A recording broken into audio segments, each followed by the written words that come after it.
What's going on, Junkie Nation? We're joined by the Italian gangster Danny Sabatello, who's got a big announcement to go over. Yesterday, we found out he's found a new home to take his talents to. He's going to Rizin in Japan. Danny, this one kind of caught us off guard. It's a proper organization that's been around for years. A lot of great fighters have come through there, but I guess we're just so used to UFC, PFL, Bellator here, and maybe occasionally one championship. What guided you that way? Yeah, I went over to Japan and I fought there a little over a year ago. And ever since then, I always thought that, man, these guys are awesome. They run a great show. Not only that, but the fans over in Japan are absolutely awesome. They're very respectful to the fighters. There's a ton of those fans over there that love MMA. I think one thing here in the States people don't understand is that MMA is just absolutely massive in Japan. So I always knew one day I would go back over there and fight again. And that day has finally come. I'm a guy and that beats to my own drum. And I know a lot of people were not expecting this. Not a lot of Americans go over to Ryzen, but I do whatever the fuck I want and I kind of do things my way. That's just always how I've been. I think after me signing with Ryzen, I actually think that a bunch of other fighters are going to try to get in there. That's just how I see things going down. I look at my style and I look at what I do and how I talk and how I do things a certain way. And I kind of see other fighters trying to mimic my style. And I think you were going to see it here. I think a couple other Americans are going to try to get in. I don't know if they're going to be welcomed with open arms like I was. But I've always loved Ryzen. I've got a lot of Ryzen teammates at American Top Team, and they're awesome. That the Japanese people are very nice and very respectful. So I'm excited to set Japan on fire, and I'm going to come in guns blazing. Prior to signing with them, did you field calls or any interest from UFC or One Championship or any other organizations? We had some talks with the best manager in the game, Ali Abdulaziz, and I kind of just let him do his thing. And I kind of just pretty much iterated that I want structure. I wasn't really getting too much communication with where I was at, and I'm a fighter. I need to fight or else I'll lose my fucking mind. And I wasn't really fighting too often. So we kind of laid the cards out on the table. We had negotiations with some promotions. I don't want to say which ones and which ones weren't. Um, but Ryzen was one that just felt like the perfect fit. It kind of seems like it's untouched territory for me. And I can go over there and I can absolutely change the game. I've had a bunch of fans over there in Ryzen from the last time I was over there that have stuck with me. And I think that I'm going to be absolutely just massive over there. I know a lot of people over there are going to love me, and I know a lot of people over there are absolutely going to hate me.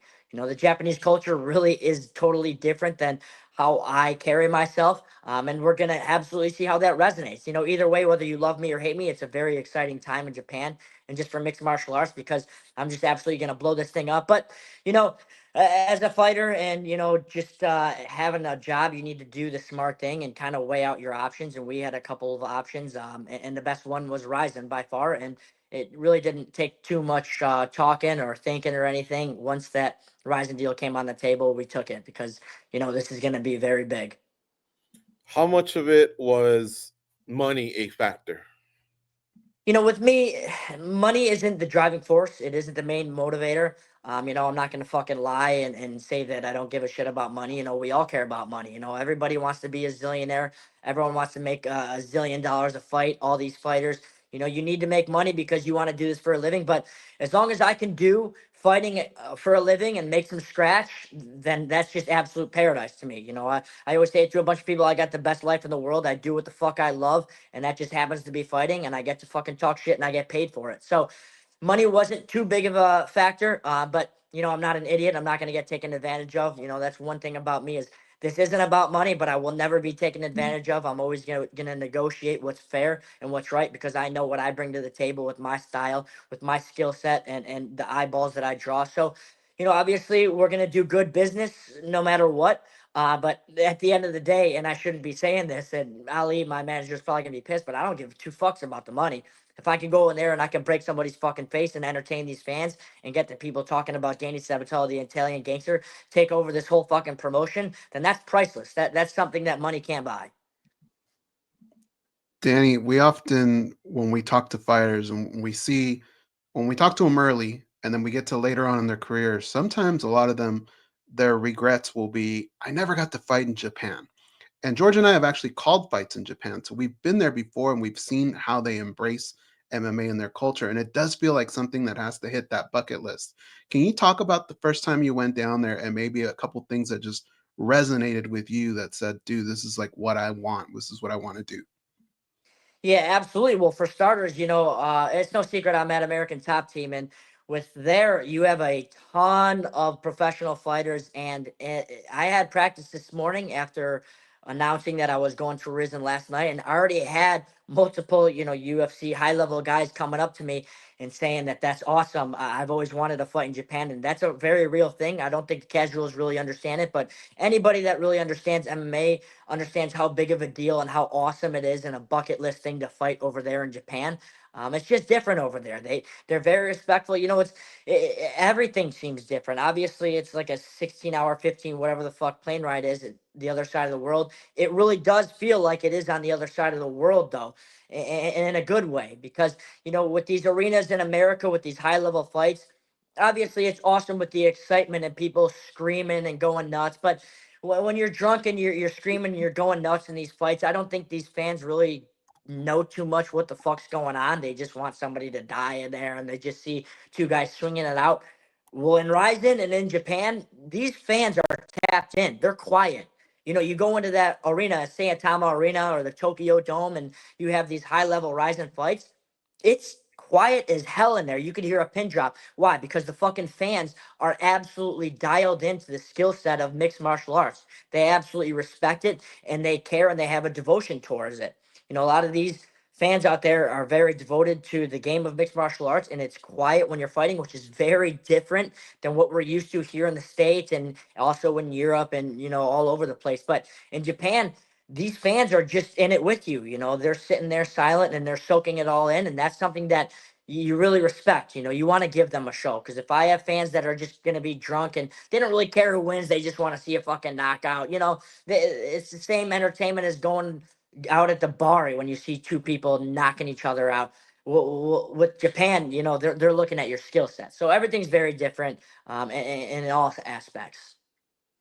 Danny, so of course the Japanese have their favorites, right? They grew up on their Kid Yamamoto's, Kazushi Sakuraba's, those guys, right? But they also embraced a lot of Americans that came over, right? When you see the Josh Barnett's, the Phil Baronis, and the Quentin Rampage Jackson, they actually loved Americans with a lot of character, right? That made it kind of fun. Is your mind just absolutely blown up with the possibilities of things that you could do? I know a guy that from your gym, King Mo, he had a blast out there with his walkouts, and I can't imagine what you can do with yours. Have you already given that thought? Yeah, absolutely. Because King Mo is also one of my main coaches. I work with him a few days a week. And he obviously fought over there and he absolutely loved it. He was one of the first people that I talked to about possibly signing with Ryzen. And he said, yeah, absolutely full steam ahead. That's the place that you want to be, not just as a fighter, but me specifically. He just felt like it was a perfect fit for me, and that was kind of the repetitive thing that everybody was saying was that is the perfect fit for me because they do absolutely love characters. But you know, when I'm talking this shit, it's not really a character. This is just who I am. I know a lot of people put on a character and they really appreciate that over in Japan. I do this shit because it's fun to me and it makes it exciting, and I'm always gonna have fun with this. Whenever I'm fighting, I'm gonna be talking my shit. That's just always gonna be me. It doesn't matter what the fuck's going on. And obviously I can blow up there with just being myself. The main thing that I'm gonna keep in mind throughout my career with Ryzen, which is I hope is very long and fruitful, and I fight there until I'm 80 years old. I'm just gonna be myself, and I know that that's gonna resonate with the fans, just because I know I have a loud mouth and I got a loud personality. Just as long as I do what I keep on doing and winning fights, being very highly skilled in the ring, and talking that shit, it's just what I do best.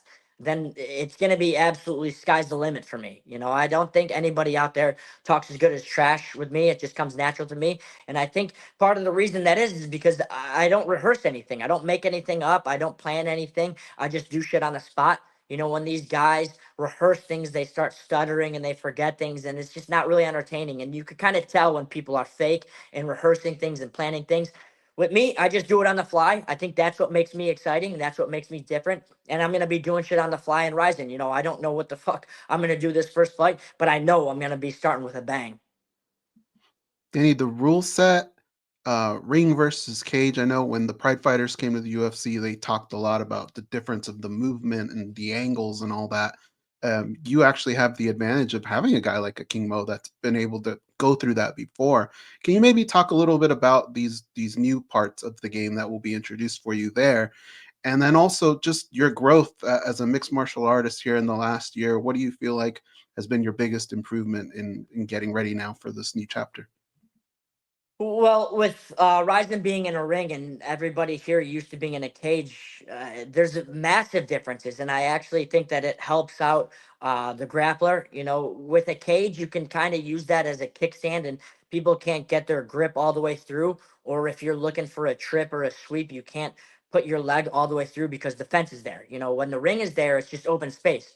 So if I'm in the clinch and I have somebody up against the ropes, I can lock my hands and I can also sweep my leg around their leg. You know, I don't want to give too much of my game plan, but it is a pretty big deal between a ring and a cage. And I think it helps out the grappler, but I also think it's better for everybody. I like the ring better than the cage just in general. I think it's more aesthetic to the fans too. A lot of times when you go to a live fight with the cage, I'm not saying you can't see when people are fighting in a cage, but you can definitely see a lot better when there's a ring. So I think it's just better for the fans, which the fans come first, the fighters come second. That's just what it is. This is a business. But for the fighters, I'm very excited for it because I think it also benefits me. You know, it's a very big change, and I've been working on a couple of tricks with King Mo just because he's fought over there. He kind of knows what's going on. I've talked with Kyoji Horiguchi, who's fought in a ring multiple times. So we have a couple of tricks up our sleeve. It's very different than a cage, but with your takedowns and your clinch work, it changes everything just because it's very open over there. How long are you locked in with this contract? Is it 2 fights, 4 fights, 6 fights, or is it an amount of It's a years? it's a 3 fight deal, and then we're gonna go from there. You know, I signed a 3 fight deal, but the plan really is to stay over there for as long as can be. I'm very excited with Ryzen. I know I'm gonna absolutely blow up. And I again, I know people are gonna hate me, people are gonna love me, but I'm gonna win fights, and I'm as hungry as I've ever been. I'm very excited to have structure and communication back, so there's not really any frustration of when fights will be or how I should be training or anything like that. With Ryzen, they're very professional. They've already been very professional with me, taking care of me in all aspects, answering questions on the spot. You know, it's funny because I've reached out to some people and talked to some people, and I forget about the time change sometimes. And somehow it's 3 a.m., 4 a.m. there, and they're responding right away. So they're awesome people. I'm just very excited to get to work with them. And you know, I'm gonna do what I should do, and that's be very fucking exciting. And I will win that belt. You know, I'm glad we had this chat because when I read the news yesterday, and I'll be honest with you, you can tell me to F off, or maybe you'll understand. I really thought that UFC would be a good home for you, and I'll tell you why. Because you are good at trash talking, communicating with the audience. That resonates here a lot.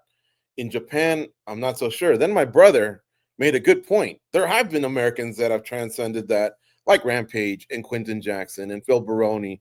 And I thought, man, okay, I didn't cover it from that angle. So hey, in 1 year, you can do your 3 fights, experience it, and then make another decision. But you reminded me of a guy named Nate Landwehr. I don't know if you're gonna like the comparison or not. This guy used to fight for M1, and he was a great trash talker. Then he came over to the UFC. It's a huge roster, and sometimes he gets lost in the shuffle. But he's also had some good fights, and I think it worked out for him. You know, I don't know. We'd have to ask him. So that's what I was thinking. You know, but we'll see. I want to celebrate your decision. It Yeah, sounds like you absolutely. really And thought it through, and it sounds listen, like I can't tell the future. I can't see the future or anything like that. I'm not going to say the UFC isn't a possibility in the future. It very well could be. You yeah, know, they're doing their thing. That promotion's on fire. You know, every single day it just gets bigger and bigger. You know, but right now I will be in Risen. I'm excited to lay yeah. the groundwork there, and I do things my way. You know, a lot of people I think were expecting me to sign with the UFC, but you know that's just not what's going to happen right now. Again, it's possible in the future. And again, with Ryzen and those people over there, I know th're very respectful and they don't really Yeah. talk trash. But one of the things that is the only thing that's being better than being loved is being hated. You know, hate is a little bit of a more of a emotion. So if I go over there and they all hate me, then good. I don't give a fuck too. That's also good for me too. I don't care if I'm loved or hated, but they'll all know me. Yeah, you definitely have the charisma, and I think that'll resonate one way or another. So I think you're going to be liked over there, well received. Um, Did you ever see Anderson Silva and his walkout when he walked out like Michael Jackson? He had a good one, and you know a lot of the other fighters had some personality. Alistair Overeem used to come out with this big old hammer back in the day, and the fans connected that that personality for them it was like a character, and so then they became a fan or not or whatever. But um, I know you'll put a lot of thought into this, and I think it's going to be a home run for you. Yeah, absolutely. At the end of the day, to me, I see these fans wanting excitement. I think they would just want to show, whether it's somebody talking trash or a big walkout. I plan on doing all these things. Obviously, you just got to be yourself, but you kind of want to turn it up a notch, and that's what they're looking for. These people also love fake wrestling, so they're just looking for massive entertainment. They're looking for passion. They're looking for emotion. I bring that with all my fights. Obviously, I bring the skill level aspect to it, but I'm also going to do it up with my walkouts and my trash talk and everything like that. Japan is really in for a ride with me. When's your first fight? I don't know if I'm able to say that, but the contract is signed. I do have my first fight. It's done deal. I know the date. I know the opponent. It's very exciting. It's going to be one of the biggest fights of my life. I've already talked trash to this guy before, but I don't think I'm allowed to say right now. My mouth gets me in trouble a lot. I really want to say it right now, but I was told not to say anything. But we should find out real soon. But it's a Well, very good one. just so we have an idea, like in the next few months. Yeah. Okay. Yeah. Cool. Yeah, that's awesome. All right, and I think Goes has one more. Goes, what's your last question for Danny Sabatello? Danny, let us be the old guys just for 1 second, all right? And just, I want to put in a request for you, okay? Just this morning, George and I were talking. This dude is gonna make us sound so old, but we were talking about Cobra Kai, the series, and I was reminding him that the first time we ever got a VCR, the first movie we actually like rented and got to use it was The Karate Kid. So then I started thinking, damn, I'm fucking old. Like this is old shit that we're talking about. If you walked out, I don't know if you've ever seen The Untouchables, but if you Yeah. walked out to their theme, I think that would be dope, dude. When that music starts to hit and you walk out, I think it looked pretty cool. It's just a request from an old guy. You can tell me to F off, but if you can find a way to do it one day, I think it'd be tight. No, that would be very awesome. And I know those fans would understand it and they would love it. I've got a lot of ideas floating around in my head. We'll just have to see, but you will see me in that rising cage very soon. Nice. You know what? Yeah, they will understand because they got the Yakuza, so that's their version of the Italian mob. But I'm thinking of that scene in The Untouchables when Elliot Ness confronts um, Al Capone, played by Robert De Niro, and Robert De Niro's coming down those steps in that hotel that he used to stay at in Chicago. He's coming down those steps.